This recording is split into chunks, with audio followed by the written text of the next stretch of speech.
open up our beautiful ow. Yo, what's good, Wolfpack? I'm your host, Chef Ethan. It's been a while since I made a YouTube video, but I'm back. We've been getting a lot of stuff. We just got a new camera. We got everything set up for our stream now, which you can catch us every single Saturday, 5 p.m. Mountain Standard Time, 7 p.m. Eastern Standard Time. So it's a chicken pesto sandwich. We're gonna make our own pesto. We're gonna go ahead and cook up our chicken. We have our baguettes we made on that stream, and then we have our balsamic glaze that's gonna go over it with our arugula. Now you can choose to add tomatoes. I'm not that big of a fan of tomatoes, but I added them anyways in the original recipe. Without further ado, we're actually gonna get into the video. I'm actually gonna move this stuff around and get ready to cook it all. All right, and now that we're in some better attire, here's our ingredients. We're gonna need any kind of finishing salt. I just chose black truffle. You're gonna need dried basil as well as fresh basil, some accent or MSG, white pepper, paprika, smoked preferably, a little bit of ground cumin, some basil leaves, garlic powder, onion powder, olive oil, obviously, black pepper, salt, of course the balsamic glaze, Parmesan cheese, pine nuts or walnuts. Just depends if you're allergic to these or not. There's a ton of other alternatives for pesto, but I'm gonna use the most, how do I say this? Editors, put the word I'm looking for up there. I think it's native, I don't know. Anyways, and then we're gonna need mozzarella, arugula, I'm choosing baby arugula, and then we're gonna need some parsley and a red onion, of course, to fry the onion pieces and throw on there. Make it look real nice, you know? Of course, we're gonna need some chicken thighs. Now we're gonna sear these chicken thighs down. It's gonna get a nice crust on them and then toss them in the oven to finish cooking. Now, think about chicken thighs, near impossible to overcook. Near impossible. So go crazy on them. Hopefully the editors cut to the seasonings and don't just watch me walk off. Okay, so now we've just got through washing and rinsing off our chicken. Just gonna pour off some more of this little water that's left off there. Always wash your chicken and any other meats that you use, because you never know what kind of methods the places that make your meat are using to process it. Give me a sec, chat. Don't look back here. Also, don't notice that was open the entire time when I didn't. Anyways, red pepper as well. Just editor, just throw that in there when you put the little, never mind. So anyways, we're gonna use about 2 chicken thighs per sandwich. So right now we're only gonna make 1 sandwich, and that's just for me, so we're gonna use a 4th teaspoon of cayenne pepper, 1/2 teaspoon of smoked paprika, 1/4 teaspoon of white pepper, 1/2 teaspoon of basil, 1/4 teaspoon of accent or MSG, definitely like a 1/4 or just a pinch of ground cumin. You don't want a strong cumin flavor on this. A little bit of garlic powder, just a little bit, because remember, we're making pesto. Pesto has a lot of garlic taste in it. You don't want to overpower the guest or whoever's eating this sandwich with garlic. I'm gonna add some olive oil in here. I'm gonna add about a teaspoon of salt. And me personally, I just love fresh cracked pepper. Love the taste of freshly cracked pepper. So I'm not gonna stop. You know, like when you go to Olive Garden, they say say when, I'll sit there and stare you down, give you the meanest stare down. But now just gonna come in here, give it a good mix, get all those seasonings incorporated, because most of them just land onto 1 thigh, and you don't want all of it on 1 thigh. So now we just sit this to the side and let that sit for maybe 5 minutes. You don't need a lot of time for that.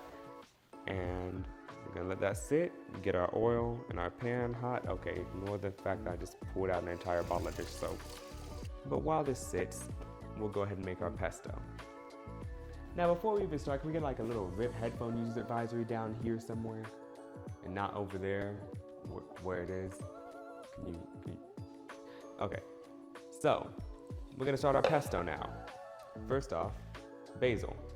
Now, many people can substitute basil with a lot of things, but I just love myself a good basil pesto. always rinse it before you throw it in. I'm throwing it in stem and all because, well, basil, it tastes the same throughout to me, at least. Then I'm gonna add in some parsley. Just not a lot of parsley. You just want like, what, a little bundle of it maybe? Like enough to fill like the very palm of your hand. And now we're also gonna throw in some red pepper. I just love it for the heat. I'm gonna throw in some pine nuts.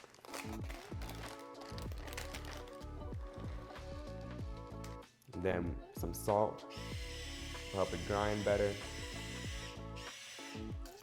And now you can use anywhere between 1 and 2 cloves of garlic if your cloves are big, and then 1 and 3 if your cloves are tiny. Okay, my worst enemy. Well, besides plastic wrap. Toss it in there. And now I'm just gonna toss in some Parmesan. This may look like just some kind of weird Parmesan that you get out of a bag that's supposed to melt and all that stuff. I prefer fresh, but this will work just as good as long as it is this brand. And I'm not endorsing any other brands, so they don't get me to say their name.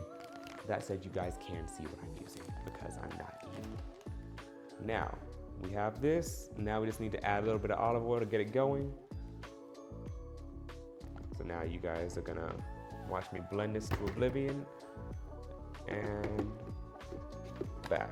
I don't think it's working, guys.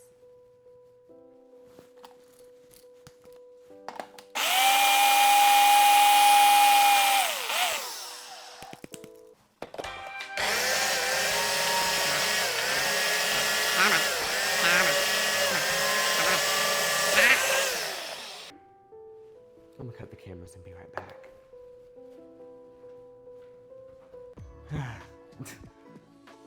Don't worry about it. It only took like 5 more minutes, I promise. But, well, let me get closer to you guys. Here is our finished pesto, right here. Now, we're gonna move over to the stove, get working on that. But first off, it's been a while since I used this knife before. Well, I see why.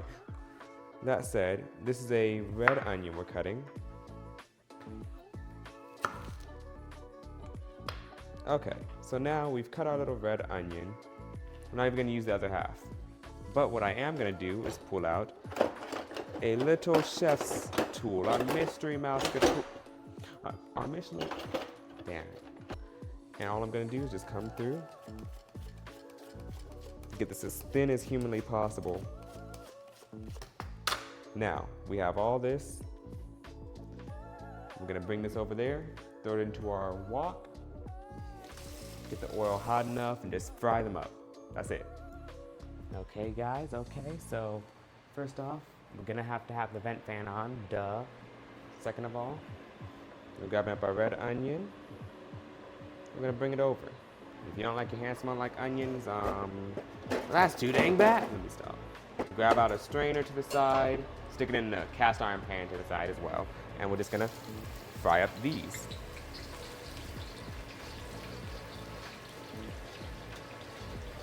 Woks are perfect for this kind of stuff. It's pretty much what they're made for. Primarily what they're made for, honestly. Just gonna bring our pan closer. We're just gonna wait till these start to get like a nice little char on them. Or not char, but we want them to turn brown. Like meat. Wait, not that dark. Wait. It's like cooking mustard gas. It's in my eyes. That didn't take long at all. So now all we're gonna do, come through here, remove them from this hot oil before they burn. Now, as you guys can see, we got these little perfect little crisp to go onto our sandwiches, nice and crispy. Listen to it. Perfectly little crisp bites of deliciousness. So we're gonna take that to the side. Gonna take this oil that we just had and pour some of it into this pan. Not a lot of it, just some. Like enough to coat the bottom of our cast iron pan. Yeah, I hit my toe. Now while we wait for this skillet to heat up, our chicken thighs should take about anywhere between 5 to 7 minutes on each side on medium heat in this pan to about, I'm gonna go 15 to 25 minutes on 425 in the oven. Chicken thighs are very, very versatile and really, really hard to dry out. So like, it doesn't matter too much, but you still wanna go check on it. Because if you burn a chicken breast, then you need to be watching this channel. I mean, thigh, then you need to be watching this channel. Okay, and I've stuck our bread in the oven. 375 for about 5 minutes. Remember, we already cooked this. We just want the outside crispy again, and we want the interior nice and fluffy. Now we're gonna grab our chicken thighs. I'm just gonna go toss in one, get that nice, beautiful color on it. Can you flip over? Thank you. So now we're just gonna let those sit there and simmer down, cook on down. And quick heads up, don't forget to like and subscribe.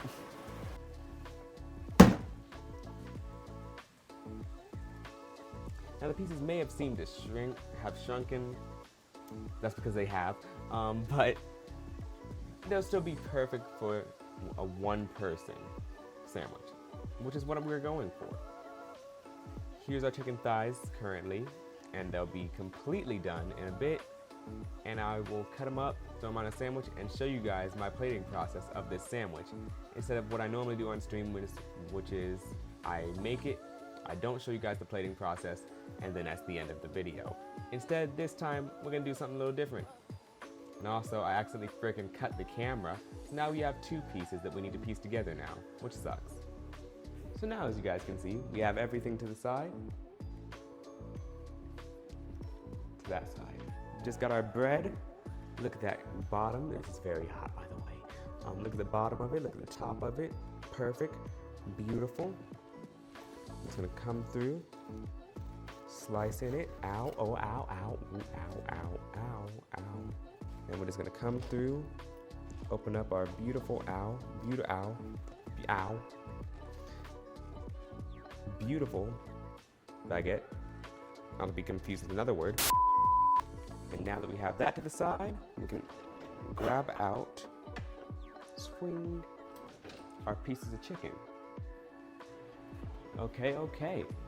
So now we're back. We got our chicken here. All I'm gonna do, come through, give it some nice little slices. That chicken is so juicy, crispy too. I look, you wanna take one piece away right now.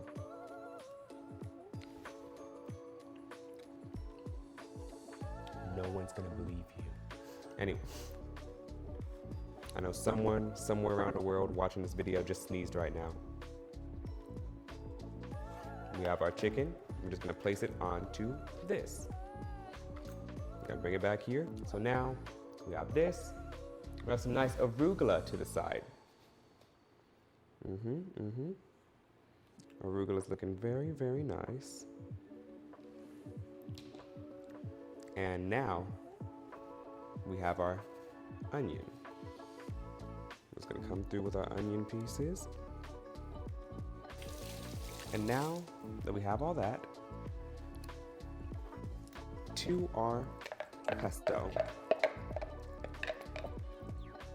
Now we're just gonna kind of get some pesto across the entire sandwich. So now we're just gonna come through with a little bit more pesto just because I like pesto. Now we have mozzarella cheese. Sliced mozzarella cheese, might I add. We'll just come through with that. And then this will be the final touch of the, that was sick. I hope this camera caught it. This will be the final touch. A little bit of this here. Balsamic glaze over all of it. Make it look pretty. And then one last thing to really set this off would be grabbing some, where did he go? Okay, there it is. Grabbing some basil. But like, boom. And with tomatoes, little red color would really make it pop a lot. Now, tell me plating does not make a difference when you make stuff. Because otherwise, if I would have just thrown this together, I guarantee you wouldn't have wanted it. But otherwise, this is a sexy sandwich. You see the little balsamic glaze to the side right here, a little bit of the pesto on the plate. It's a sexy sandwich. It is a sexy sandwich. Plating makes a difference when you make your food, guys. Remember that. And honestly, this is good. In fact, I'm gonna cut it up, take a bite, and then end it. It hurts me to cut through this, chat. Well, YouTube.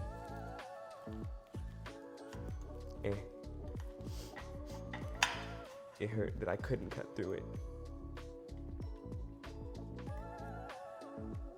Give me a sec, chat. I love you, please.